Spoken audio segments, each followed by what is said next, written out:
Yes. We can't see properly, sir, that PPT. Anyways, it's not help. I cannot help out for this concern because I've tried from my desktop, but from the desktop the login was not possible or not successful. Hence, I'm showing it or I'm displaying it from my cell phone. Okay, sir. Yeah, I'll be sharing the presentation. So later on, you can listen to my audio recordings and you can correlate accordingly. Just listen carefully and patiently. You'll understand. Now we have Okay, seen sir. with now coming with the second perspective, that is if a person who is of an unsound mind. So if at the time of contract he or she is incapable of taking a rational judgment, then the particular person can be called as an person who is of an unsound mind nature. Examples of an unsound mind person: a particular person who is an idiot, a particular person who is a lunatic, and a particular person who is a drunkard. So if you found out any person of these three qualities of compositions, then accordingly your contract stands cancelled based on the concept of unsound mind. Now, who are the various persons who are disqualified by law? A person who is declared as an alien enemy, any of the foreign sovereign representatives or an embassy who is appointed to India or out of India, a person who has been declared as an insolvent by a certain legal organization or a certain person of a repute. Next thing, a particular person who is convicted by a particular court under the civil proceedings or the criminal proceedings. And lastly, any of the corporations or the government, whether it is the state government or the central government. These are the five type of categories of the persons who are disqualified by law to enter into any type of contract. Now, coming with the major perspective, consent and free consent. So, section 13 defines with two or more persons are said to consent when they agree upon same thing in the same sense. So, whenever I say that I am agreeing on to purchase a certain bike or to purchase or sell certain goods and services, and if myself and the another person who is selling, if we are agreeing on the same thing in the same sense, then we can say that there is a consent into existence. Free consent, section 14 specifically deals with the free consent, wherein the definition is provided in a negative way. A consent is said to be free if it is not based on. So here, not word plays a very important role. So a consent is said to be free if it is not based on coercion, fraud, undue influence, misrepresentation, and mistake. So if any of the five components of these particular consent, that is either coercion or fraud or undue influence or misrepresentation or mistake, if it has been found out or if it is into existence, then we can say that there is consent is not free. Then we have seen what is section 15 with respect to the coercion. Coercion is commitment or threatening to commit any act which is forbidden by IPC, that is Indian Penal Code. So if at any stage or point of time, if you feel that IPC into existence or a certain activity has been conducted which is prohibited in terms of IPC, then accordingly you have to see and you have to identify that the particular activity or the particular agreement or the particular contract is not of a valid nature. Why? Because in terms of IPC, the coercion was being applied or the coercion was in enforcement. Characteristics and effect of coercion, it must be revealed within 2 years of succession. So when the coercion has been committed or it has been happened within that particular duration, that is within the duration of 2 years, the coercion must be revealed. Then we have seen the concept of an undue influence with respect to section number 16, wherein a particular person is said to be unduly influenced by another person when the relationship between the parties are of such nature that one party is in a position to dominate the will of another and take unfair advantages. So here the unfair advantage has to be undertaken. So if unfair advantage is not taken by a particular person, then accordingly we can say that there is no undue influence into existence. Further, we have seen with respect to the contract within Pardanshin women. So, who is a particular lady or who is a particular person who can be called as an Pardanshin women, and what is the definition of selocution? So, selocution means either the parda or either the burqa or either the ghungat in which a particular lady is been staying. So if at any stage you are finding out a particular lady is living in ghungat or a particular parda or a particular burqa, then accordingly that composition must also be there into existence, and accordingly that proportion of burqa or the ghungat must also be into existence. If it is been found that the particular parda or burqa is not into existence, then accordingly the lady cannot be identified or she cannot be defined under the provision of Pardanshin women.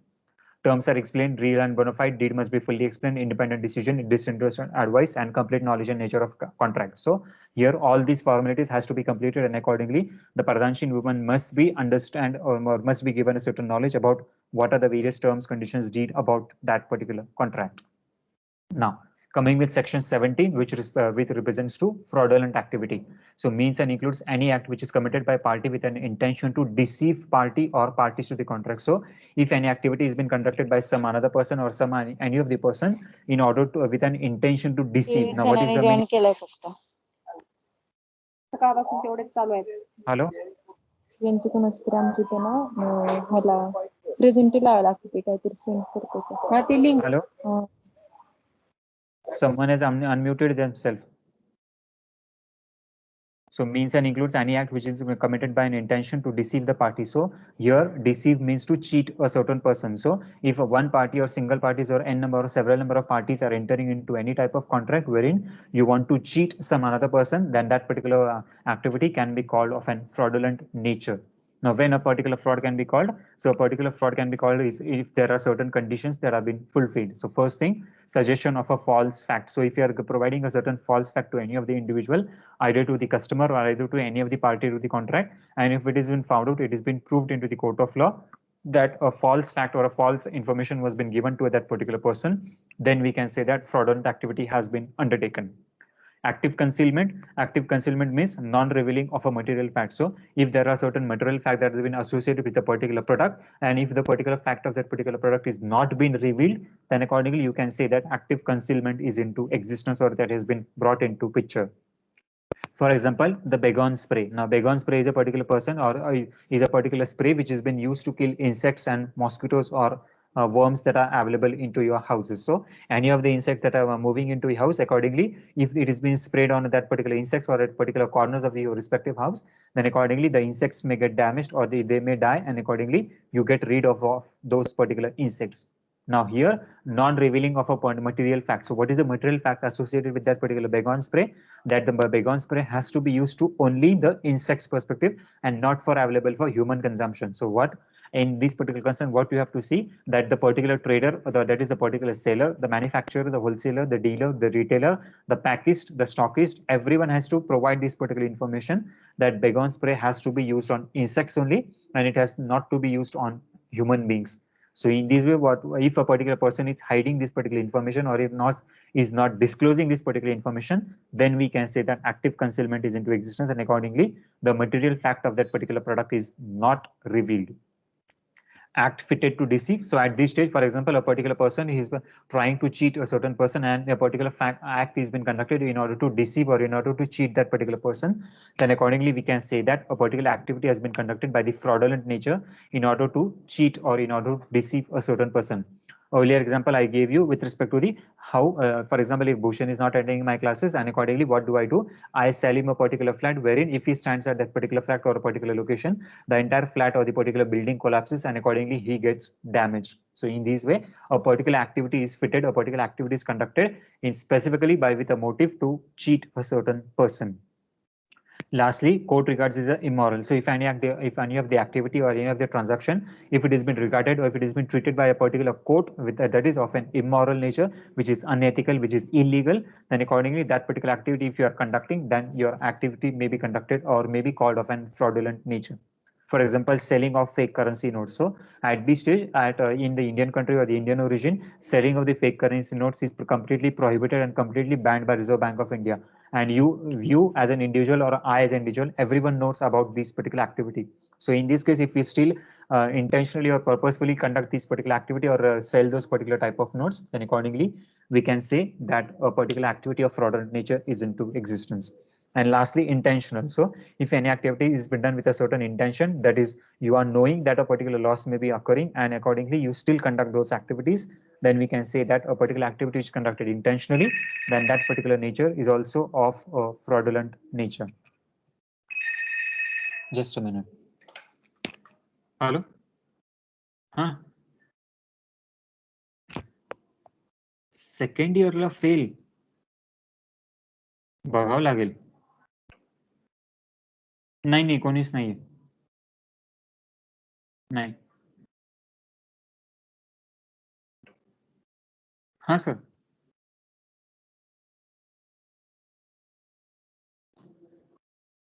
मी तरी ग्रुपमध्ये message टाकून देतो. हां ठीक. Essential elements of fraud. So what are the various essential essential elements there with respect to a fraud, that there must be a false representation of the goods and services. So whenever you are conducting any activity or the particular transaction, then there must be a false representation of what all other activities have been conducted. So if any representation of the goods or services that has been conducted, any activity has been conducted, then accordingly we have to see, we have to identify that a particular activity is having card. If any activity is conducted which is of a false representation, then accordingly we have to see, we have to check the authenticity of that particular product, and accordingly the essential elements of fraud has to be into existence. Done by a party or his agent. So any activity which has been either been conducted by a particular party, that is specific party, or that is the principal or that particular agent, then both the activities are being treated of a fraudulent nature, and it is binding on both the parties. So whether a principal is conducting an activity or the agent is conducting that particular activity, it may be called as an activity of an fraudulent nature. Representation relates to the fact. So at this stage, the fraudulent activity that has been conducted, it must represent to the factual expression that is into existence. So if, for example, I went to a particular shop and accordingly I have taken certain samples of rice. Now I, as a particular individual, I does not understand which is a kolam rice, which is a basmati rice, which is Indrayani rice. Now based on the particular consideration, what happened, I randomly picked a particular rice, and accordingly the particular trader said me that this particular rice belongs to basmati category or basmati brand, but in actual it was of an Indrayani nature, and accordingly the fraudulent activity has been undertaken. So representation relates to the fact. So accordingly there must be both consideration into existence, that is there should be a basmati rice also into existence, and there must be Indrayani rice into existence. And when the particular product is being cheated, when the particular product is being exchanged or with a certain intention, if another product is been given on that particular behalf, then we can say that fraudulent activity is been undertaken, other party has acted upon it. So at this stage what we have to see, when other, that is both the parties, if they are performing their promises respectively, both the parties have conducted a certain activity, then only the fraudulent activity can be into existence. Otherwise there is no composition with respect to fraudulent activity in existence. Intentionally done, always it must be done intentional, with a certain purpose, with a certain motive, and with a certain objective. So if there is no intention, now what is that particular intention? That particular intention must be to deceive. So deceive means that particular intention must be to cheat some another person. So if you are trying to either cheat that particular person or some another person, then we can say that fraudulent activity is being conducted.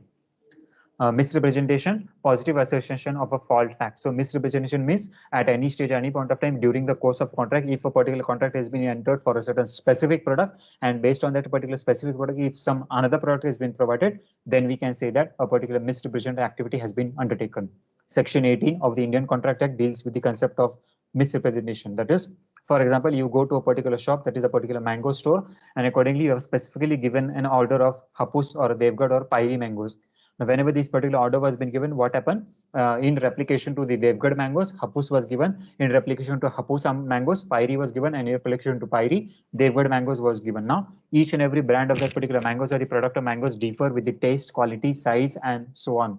So in this way, if the particular product which is been given, which you are ordering, and if the particular product is not given as per that particular order, or it gets misrepresented, that is a particular person does not understand which is the actual product or which is the actual mangoes at that particular place, then we can say that misrepresentation is into existence. And if a particular misrepresentation is there into existence, then the consent is not free, and accordingly when the consent is not free, your contract states void or voidable.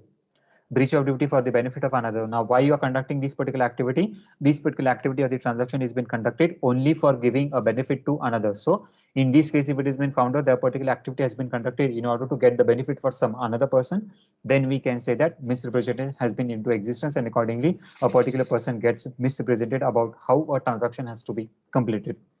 Causing to commit a mistake. So there may be a certain situation wherein a particular mistake can be conducted causingly, that is knowingly or unknowingly also. So for example, if you are conducting any activity innocently also, that is you were not knowing about the real material facts of that particular product, and unknowingly you have conducted those these particular activity, then we can say that a particular misrepresentation is into existence. Section 20, 21, and 22 deals with the concept of mistake. Now, mistake is a particular concern where both the parties are under mistake of the material fact. So, if both the parties are not knowing about a particular concern, that is what is the actual consideration scenario with respect to the terms and conditions and the validity of the contract, then we can say that the mistake was into existence, and accordingly the consent of the parties is not free. So mistake applies with the concept of wherein both the parties are not performing their promises and both the parties are under a wrong impression. So if you are going to a particular shop and you are not knowing about what a particular contract or how it has to be entered, and if the another person also does not know that how a particular contract has to be performed or how it has to be measured, then accordingly we can say that both the parties have not performed their promises respectively and they are at a certain position of conducting a mistake. Now, mistake may be either unilateral or bilateral. Unilateral means simply one way and bilateral means both the ways. That is, both the parties are conducting the same mistakes. So if one party is conducting a particular mistake, then it is called as a unilateral mistake. And if both the parties, that is two parties to the contract are conducting a certain mistake, then it is called as a bilateral mistake. Now here contracts with an Pradhanshin woman. So the deed executed by her must was explained to her and understood by her. So here in this case, specifically concern of the Pradhanshin woman applies for all the consent of parties. So here, whenever we have consent is there in the existence, that is consent is said to be free if it is not based on coercion, fraud, undue influence, misrepresentation, and mistake. And when the Pradhanshin woman is into existence, we have to see that no coercion, no fraud, no undue influence, misrepresentation, or mistake is into existence, and the consent of the Pradhanshin woman is taken by free will and nature. Next, now section 2G deals with the specific concepts of void agreement. So now why we cannot call a particular void agreement as a void contract? Why? Because the agreement which is not enforceable by law is called as a void agreement. So here at this stage, initially what we have, first thing we have offer, then we have acceptance, then we have promise, then we have reciprocal promise, and then we have agreement, and then we have contract. So contract is the last step of the constitution of that particular promise or the particular agreement that you are going to enter into. So if the particular agreement itself is not enforceable by law, then we can say that the agreement is often void nature. So here at any stage, a particular void agreement cannot be called as a void contract. So here in this case, we have to understand a particular agreement may be void, but a particular contract cannot be of a void nature. Now, the section 11, 20, 23, 24, 25, 26, 27, 20, 29, 30, and 36 deals with various different types of void agreement. Now, in the initial stage, I have given you a certain constitution about what are the various types of agreement which are of a specifically void nature. So, a particular agreement which is been specifically mentioned in the eyes of law, are specifically the exhaustive list is given, and these particular types of agreement are called of an void nature. What is meaning of void? The agreement which is not enforceable by law is called as a void agreement, and the agreement which is enforceable by law is called as a valid or perfectly legal valid contract. First thing, that is section 11, we have already seen by incompetent parties entered. So who are the various parties incompetent to enter into contract? A particular person who is of minor, a particular person who is a lunatic, who is of an unsound mind, and is of a drunkard nature. So in this case, incompetency of parties. Section 20, by mutual mistake of the fact. So just now we have seen what is the definition of the concept of mistake. So section 19, 20, 21, and 22 deals with the concept of mistake. So if a particular contract has been found out of a mistake nature, and accordingly, if the consent is also not free, then accordingly the agreement becomes of void nature. Section 23 deals with the concept of unlawful object or unlawful consideration. So if at any stage or during the course or the purpose of that particular contract, if your purpose, object, motive, or your objective of entering into this particular contract is of unlawful nature, if your consideration is also unlawful, then accordingly the agreement becomes void and it is not enforceable by law. Section 24, partly lawful object or partly lawful consideration. So whether a particular object or a particular consideration is either partly lawful or partly unlawful, still the consideration or the particular contract is, or the particular promise or a particular agreement can be called of an void nature. Section 25 specifically deals with without any consideration. So if it now, as per the essential elements of valid contract, what do we see? We have found out that a particular contract is of a perfect valid nature whenever all the essential elements of a valid contract have been fulfilled. And as per the essential elements of a valid contract, consideration is mandatory. So if a consideration is not applicable, if the consideration is not into existence, then accordingly any contract or any agreement which is without any consideration, that is under section 25, is an void agreement. Section 26, agreement in restraint of marriage. So any agreement that has been entered in restraint of a marriage, that is for a marriage between a particular boy and a particular girl. So all the terms and conditions which have been specifically mentioned in that particular marriage is of a void nature. Why? Because it is completely the discretion of that particular parties whether to enter into that particular contract or whether not to enter into that particular contract. So it is completely the willingness of the particular boy and girl. So if the particular contract or the agreement between the parties is of a unwilling nature, or the object or consideration is unlawful, then accordingly on the basis of section 26, the agreement stands void in nature. Agreement in restraint of trade. So any activity that you're conducting which is not beneficial for the trade activity, that is for your either import or export activity, purchasing and selling, buying and selling, or dealing in goods and services, then accordingly any activity which is prohibiting for restraint of or conduction of the trade activities, then particular activity which is prohibiting or restricting or stopping you from conducting any trade activity, then those particular type of agreement are called as an void agreement. Agreement in restraint of legal proceedings. So any activity which has been conducted for the favoritism or for support of the legal proceedings is also of an void nature, and you cannot purposely or specifically sue or held any person liable for conduct of the activity based on your consideration or based on your specific requirements only. Uncertainty agreement, a particular agreement which is not of an uncertain nature, whether that is you do not know whether the contract or a particular agreement can be performed or it may not be performed, whether a particular promise can be conducted or it cannot be conducted, then we can say that a particular agreement which is of an uncertain nature under section 29 is of an void agreement nature. So if, for example, if I say that tomorrow I'll take certain few students on moon, now taking few students on the moon is of a very uncertain nature, wherein we are also not certain that whether I may get a permission or you may also get a permission. Your parents may give the permission or the institute may give me a certain permission for conducting this activity. So any activity which is not of an uncertain nature, that is, we are also not confident, you are also not confident, and we are not sure about this particular contract whether it can be conducted or whether it cannot be conducted, then we can say that under section 29 the agreement is of an void nature.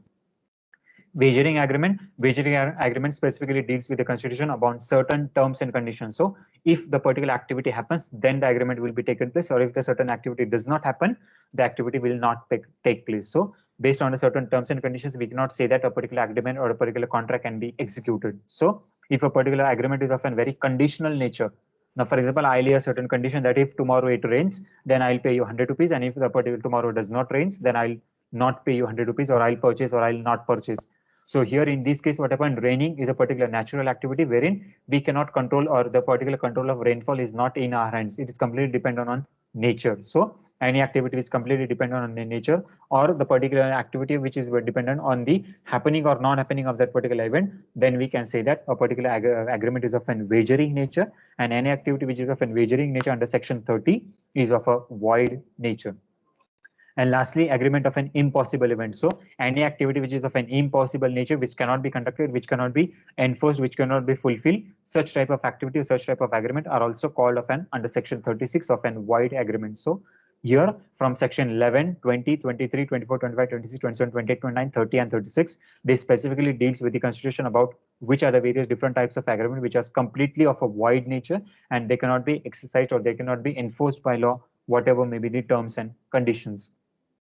Now moving with the next perspective, that is a contingent contract. So definition of a contingent contract. A contingent contract is a contract that comes into existence or ceases to be enforceable on happening of a particular event. So if a particular event or if a particular event happens, then the contract can be enforced. Otherwise, a particular contract cannot be enforced.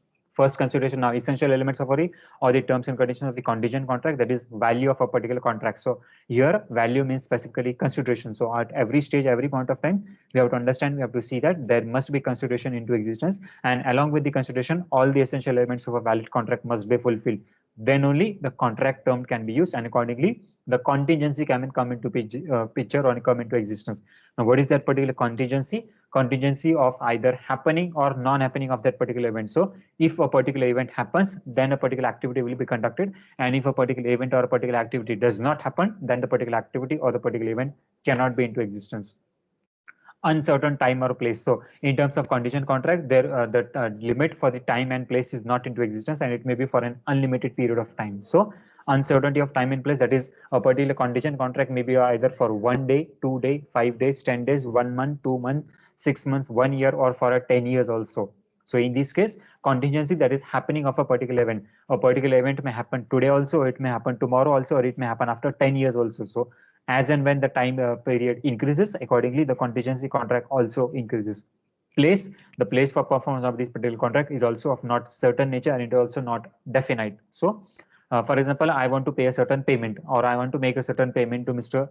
XYZ. Now, whenever this particular payment to Mr. XYZ has to be done, I have not specifically mentioned that how will I make that particular payment, where the payment will be made, in what mode the payment will be made, and so on. So a particular party has to be very confirm, or has to be very specific about how the payment will be done. That is, whenever I say I'll be paying 10,000 rupees by way of check, and the check will be delivered at your residential office address, or your residential address, or the office address, then I'm very specific that a check of rupees 10,000 of so and so concern, which is a cross check and of a certain bank, or certain having a certain value of rupees 10,000, will be sent to your official address, or the office address, or the residential address.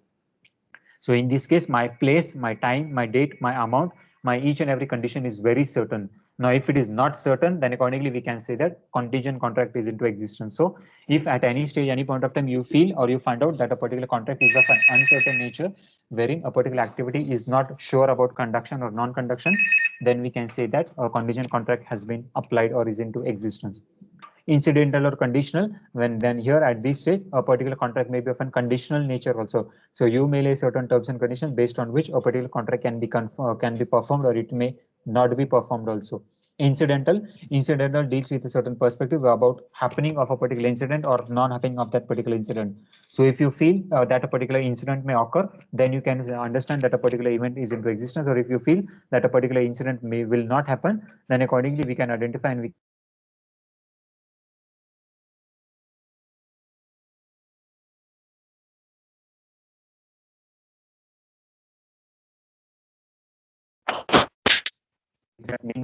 existence, and how a particular trade activity cannot be into existence.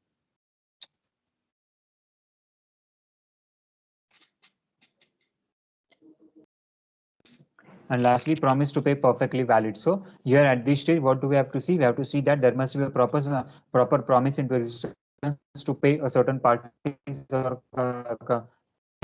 persons who are entering into this particular contract. So proper exchange of services, whatever goods and services in the city, the promise is always of a reciprocal nature. Rules regarding the contingent contract. So here section 32, 33, 34, 35, and 36 deals with a particular consideration about which are the various types of contingent contracts. So CC stands for the contingent contract. Section 32 on happening of a particular event. So if a particular event happens, then it comes into existence. If a particular event does not happen, then a contract will not be into existence. So here in this case, we have to see if a particular event happens, then section 32 deals with a particular consideration about happening of that particular event. Section 33 on happening of an uncertain future event. So if a particular event is of an uncertain nature, wherein the time is not able to be identified, then we can say that under section 33, a particular contingent contract is into existence on happening of an uncertain future event. So as and when the time elapses, as and when the time goes on, accordingly, the future event continues over a period of time. Section 34, happening of a specific event, that is for an unlimited period of time. So a specific activity, that is if you want to conduct a very specific activity, but for that conduction of that particular activity, you do not know what is the time limit or the time gap that has to be provided. So if I get a certain some amount of rupees 10,000, then I will pay you. Now here in this case, specific event, that is getting a money of rupees 10,000 is very specific, but when will I get this particular money? We are not sure. We are not confirm about the time factor. So in this case, what we have to see, we have to identify about a particular activity which is of either specific or not specific nature, and when it can be completed. So the limited and non-limited amount of time that is into existence. Happening of a specific event for a limited period of time. So now this particular activity may be very specific and within a specific limited period of time also. So here in this case, we have to identify if a particular activity has been conducted under section 35, wherein the activity is also very specific, the time is also very specific, then under section 35, the rules regarding the contingent contract applies, and accordingly we can say that the contingent contract is into existence. And lastly, section 36. Section 36 specifically deals with an impossible contract of the nature. So if any activity which is of an impossible nature, wherein at any stage, any point of time, you cannot conduct this particular activity, then we can say that contingent contract with respect to section 36 of for non-performance of the particular activity or that particular nature is into existence, and hence the impossible activity cannot be completed, or it cannot be conducted. Now, performance of contract, another short note or the long questions that can be asked for you for 10 marks. Performance of contract is a legal obligation till the contract is performed or discharged. So where whosoever, as per the essential elements of contract, as many number of parties are entering into this particular contract, we have to see and we have to identify that all the parties to the contract must perform their promises respectively. So if the parties to the contract have given specific promises to each other, each and every party must perform their promises respectively, and accordingly it must be fulfilled. So if all the parties are of all the legal obligations have been completed, then accordingly we can say that the contract is either performed or the liability of the respective parties are discharged. It is always a natural and a usual way for conducting this particular activity, and how a performance of contract can be into existence by just performing the promises that you have conducted or that you have given to each other. So if you have given a particular promise to each other, and then accordingly, and if you're performing those promises respectively, then we can say that a particular natural activity was into existence, and accordingly the parties have performed their promises respectively. Now, kinds of tender, there are major two kinds of tender for that is first thing for the goods and for the money as a major perspective. So if due, then the contract continues till the whole or part of payments are not done. So in terms of goods, if the goods have been delivered to you and you have made a certain payment for that particular interested party, then we can say that a performance of contract is been completed. And second perspective for the contract of money, that is if a particular person is in need of money and you have given a certain amount of money to him, and accordingly he also has received a certain amount of money from your end, then we can say that the contract has been performed and the liability of that particular party is in discharged. Now, who are the various parties who must perform their promises or who must perform the or who must undergo the performance of that particular contract? First, the list of the performance of the contract of the parties are promisor, agent, legal representative, third person, and a joint promisor. So under section 40, every person or every person who is of the nature of a promisor has a certain perspective, then he has to perform this promise respectively, and always as per the terms or the definition of the constitution, what we have seen, at the desire of the promisor. So if the promisor feels, then the contract can be performed, and if the promisor does not feel, the contract cannot be performed. So here in this case, first essential element for conduction of the performance of the particular contract is the promisor himself. So if the promisor feels for continuation of this particular activity, then accordingly he can conduct this particular contract, and if it does not feel, then accordingly the contract cannot be conducted. Second thing, a contract can be performed by an agent also. So if a particular principal or a particular person, he has appointed a legal agent on his particular behalf, and if a particular agent is conducting or performing these particular activities, then we can say that on the behalf of that particular principal, the particular agent has conducted or performed respective promises, and accordingly the contract is being executed. Legal representative, if a particular person has appointed a legal representative and based on this particular consideration, the legal representative has performed these promises respectively, and accordingly he has conducted those activities which has been required as per the terms and conditions or the validity of that particular contract, then we can say that a particular contract has been conducted or the particular promises of the parties are being performed as and when it is been required.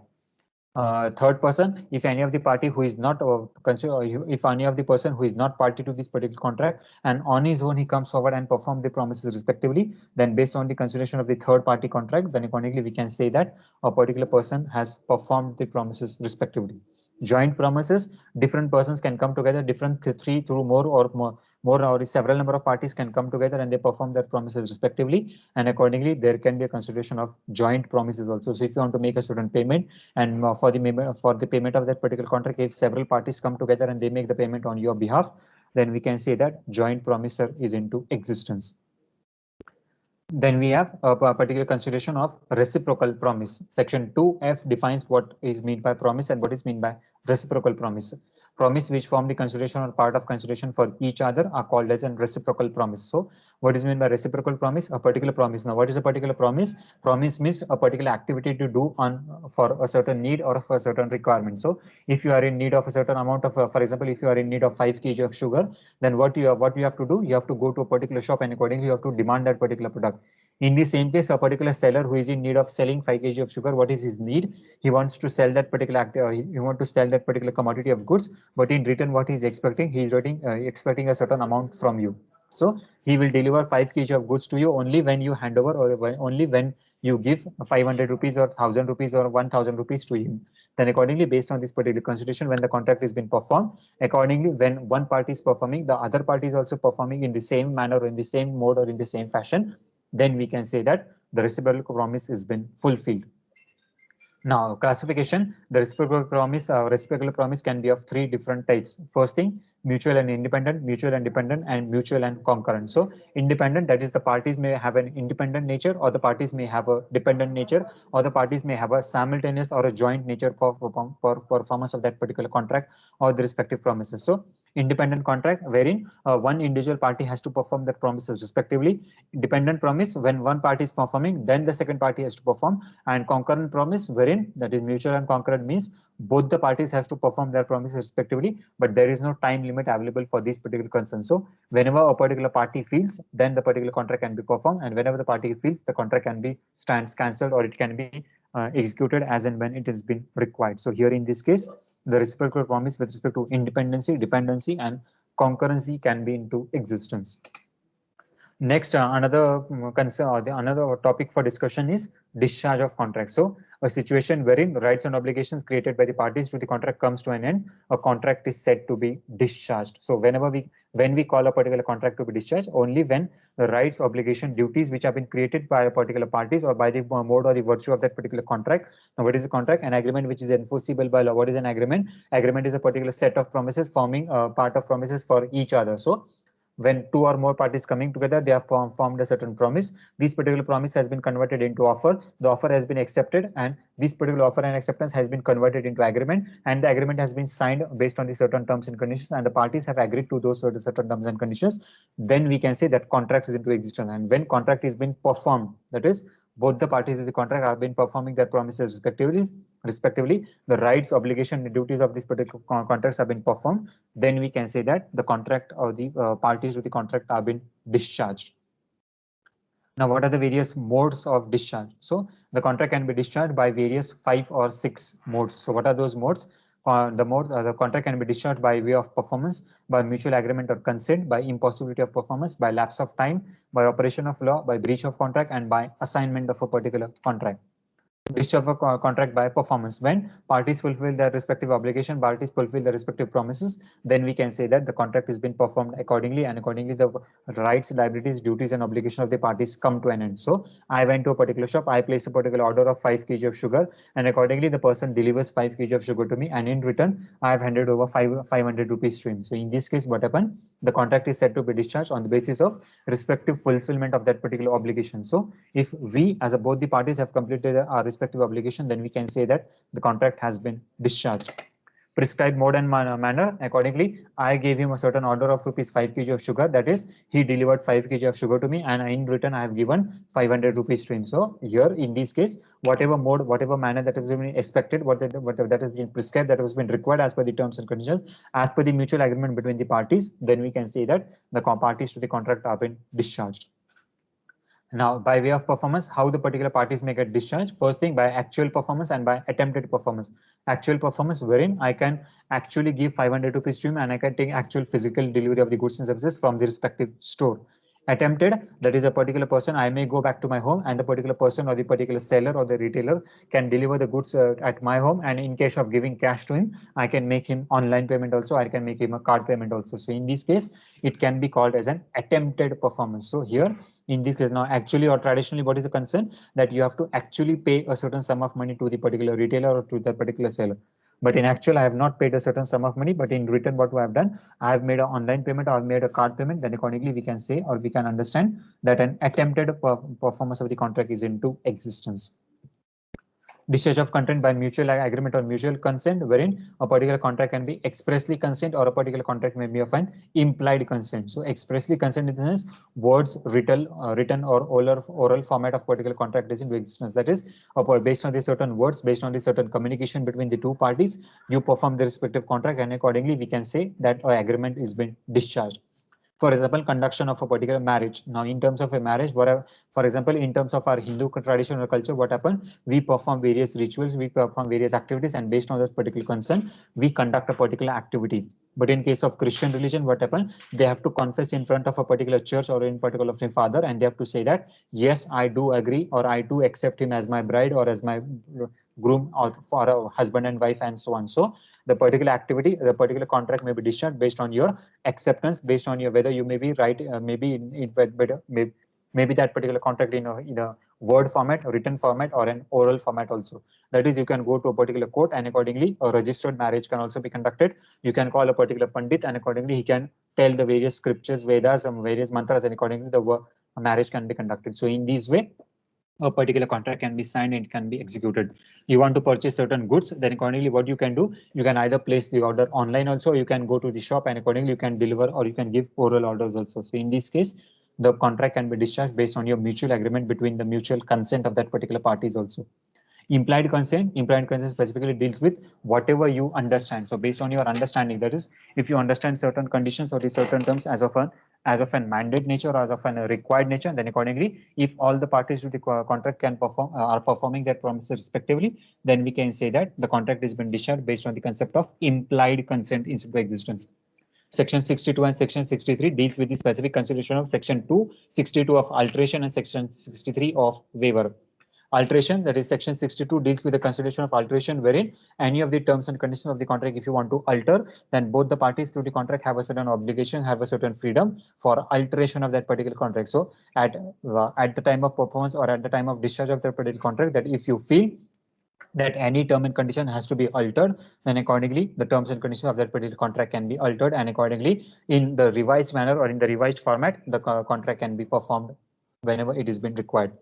Second case, in terms of waiver. So if at any stage, any point of time, if you feel that a particular contract is not able to be performed by the respective parties, then accordingly you can communicate to both the parties, and both the parties can have a mutual agreement, mutual consent between each other, and accordingly the liabilities, the rights, duties, and obligation of the parties to the contract can be waived off as per the terms and conditions that have been provided under Section 63.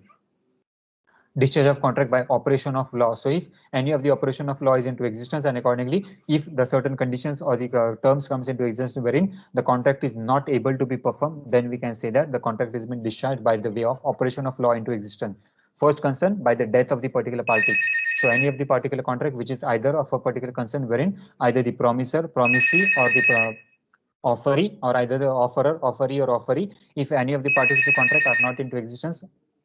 Excuse me. Hello? Huh?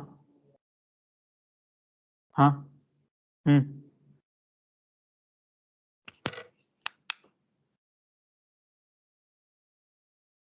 हो हो चालेल चालेल. हा link वरती पण द्या आणि आपल्या तुमच्याकडे एक्सेल मागवताय. ठीक आहे चालेल. हो शुअर. ठीक आहे चालेल. हा या ओके. मॅन्डेट लिहिताय ना त्याच्यात? मॅन्डेट का ना?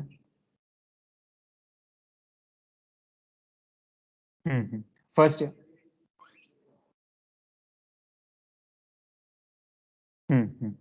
तिन्ही बॅचला पाठवा. 18, 19, 20 तिघांना नाही जाऊ. बरं ठीक आहे. 19 आणि 20 व्हॉट एव्हर. हा ठीक आहे. मी 19, 21 म्हणतो ना म्हणून. ठीक आहे. हा या. So discharge of contract by operation of law. For example, if a particular person that is parties to the contract that are either promisor or promisee, if by natural consent that is a particular person to the contract gets death, then if a particular death situation arises, then accordingly by the operation of law, both the parties to the contract get discharged from the respective promises, and the contract cannot be performed as and when the situation arises.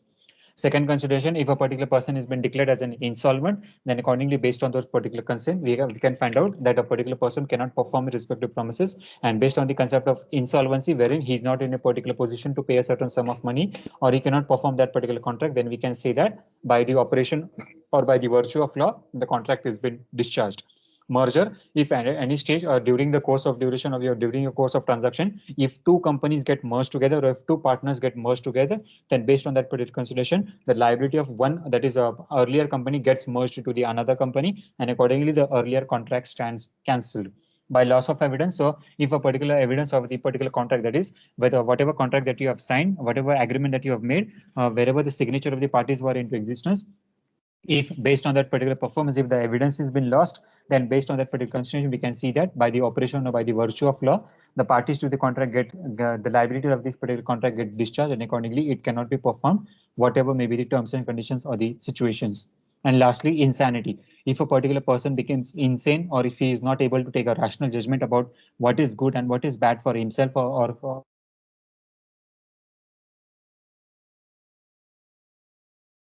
is been discharged from his liabilities that have been associated over a period of time. So based on the insanity concept also, the contract cannot be performed, and accordingly the parties to the contract gets discharged. And lastly, we have the concept of discharge of contract by breach of contract. So breach of contract wherein if there are certain terms and conditions based on which a particular contract cannot be performed, and either the parties to contract are doing a particular attempt at doing a certain activity wherein it is of an intentional nature, then we can say that the contract is said of an discharge of contract by breach of contract is into existence. Now breach of contract is of two types, that is actual breach and anticipatory breach. Now a particular person is doing an intentional activity, and based on this particular intention, what we can find out that he is not performing these promises or he is not performing his particular contract accordingly as per the terms and conditions of that particular contract. So for this concern, what do we have? We have certain remedies that are available for BOC. That is, what is BOC? BOC stands for breach of contract. So whenever we feel that based on the virtue of law, based on the terms and conditions that have been provided as per the terms and conditions and validity, or as per the terms which has been specifically mentioned into law, if a particular parties are not performing their respective promises, then what we have to see that we have certain remedies available with respect to breach of contract. Now, a particular breach may be called as an actual nature, wherein a particular party, there are certain terms and conditions, there are certain virtues due to which you are not able to perform, that you cannot conduct a particular activity as per the terms and conditions, and you cannot perform the promises respectively. Anticipatory breach of contract. Anticipatory breach of contract specifically deals with a particular concern wherein purposefully, knowingfully, जानबूझ के अगर आपको, if you are conducting any activity, then that particular activity will be called of an anticipatory nature. Remedies for breach of contract. First thing, rescission of contract, suit for damages, quantum merit, specific performance, and injunction. So rescission of contract, that is revoke. So at this stage, if a particular party to the contract feels that the particular contract that you have entered into, you have to rescind. That is, rescind means you have to revoke whatever promises that you have given. Then you have a certain feasibility, you have a certain option about taking back the promises respectively, whatever you have given. So whatever terms, conditions, liabilities, duties you have given to each other, you can take back all those particular promises, and based on the mutual agreement, mutual consent of all the parties, it can be revoked, and accordingly the contract stands cancelled. Suit for damages. If a particular person has been found out that he is conducting an anticipatory breach of contract, and based on the particular observation, if it has been found, it has been proved in the court of law that the suit for damages can be filed, then accordingly you can go to the court of law. Accordingly, a civil or the criminal suit can be filed against that particular person, and accordingly the damages can be recovered from that person. Quantum merit, that is recovery of that particular amount. So what amount you can recover, only the amount that can be recovered is on the basis of quantum merit also, that is as much as is earned. So jitna aapka loss hua hai, whatever loss that you have incurred, only that amount can be recovered, and apart from that, no additional amount can be recovered from your end. Specific performance, you can get a certain order from the particular court, or you can get a certain, you can request that particular person for specific performance, and accordingly the particular parties may perform that promises respectively based on the rescission of that particular contract. So if rescission of contract is into existence, you have revoked that particular terms and conditions, then based on the revocation, you can conduct the specific performance of that particular contract also.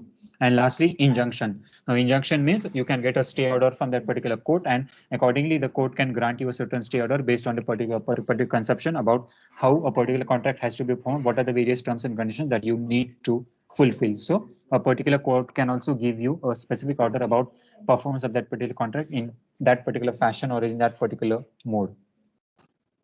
Okay, that's all for today's lecture. I am sharing the link of attendance in the chat box. Students, to please mark your attendance daily.